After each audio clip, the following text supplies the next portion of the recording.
గురుకులాలపై RS Praveen Kumar ముఠాలు కుట్రాలు చేస్తున్నాయని Congress MLA Medipalli సత్యం ఆరోపించారు. బీఆర్ఎస్ హయాంలో ఒక్కసారైనా డైట్ ఛార్జీలు పెంచారని ఆయన ప్రశ్నించారు. గత 10 ఏళ్లలో బీఆర్ఎస్ ప్రభుత్వాన్ని ఈ విషయంలో ప్రవీణ్ కుమార్ ప్రశ్నించింది లేదని ఎమ్మెల్యే మండిపడ్డారు.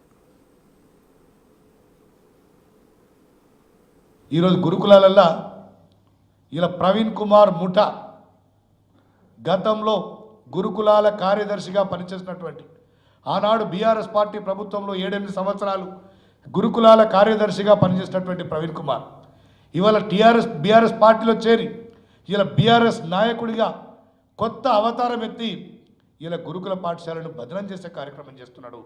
తస్మాత్ జాగ్రత్త కేటీఆర్, కేసీఆర్, నువ్వు 100 మంది ప్రవీణ్ కుమార్లను పంపించినా కూడా ఇలా మా నిబద్ధత ఏందో ప్రజలకు తెలుసు. ఇలా మీరు 10 సంవత్సరాలు మీకు అవకాశం ఇచ్చినా 1% కూడా మీరు డైట్ ఛార్జీలు పెంచలే. ఇలా మా ముఖ్యమంత్రి రేవంత్ రెడ్డి గారు ఈ రాష్ట్రంలో కాంగ్రెస్ పార్టీ ప్రభుత్వం వచ్చినాక ఒక్కసారి 40% డైట్ ఛార్జీలను పెంచి ఇలా పేద విద్యార్థులను ఆదుకునే ప్రయత్నం చేస్తున్న ముఖ్యమంత్రి గారు.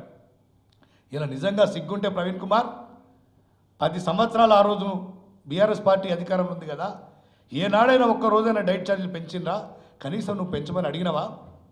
ఇలా రేవంత్ రెడ్డి గారు 40% డైట్ ఛార్జీలు పెంచితే అభినందించాల్సింది పోయి ఇలా అక్కస్తోటి ఇలా దొరలకు బానిసగా వండుకుంటూ వాళ్ళు ఈ గడిలో కూర్చుండి వాళ్ళు ఏ స్క్రిప్ట్ రాస్తే ఆ స్క్రిప్టును ఇలా ప్రభుత్వం మీద నువ్వు విజయానికి మనసు ఎలా వచ్చింది? ఇదేనా నీకు పేద విద్యార్థుల పట్ల ఉన్నటువంటి కమిట్మెంట్?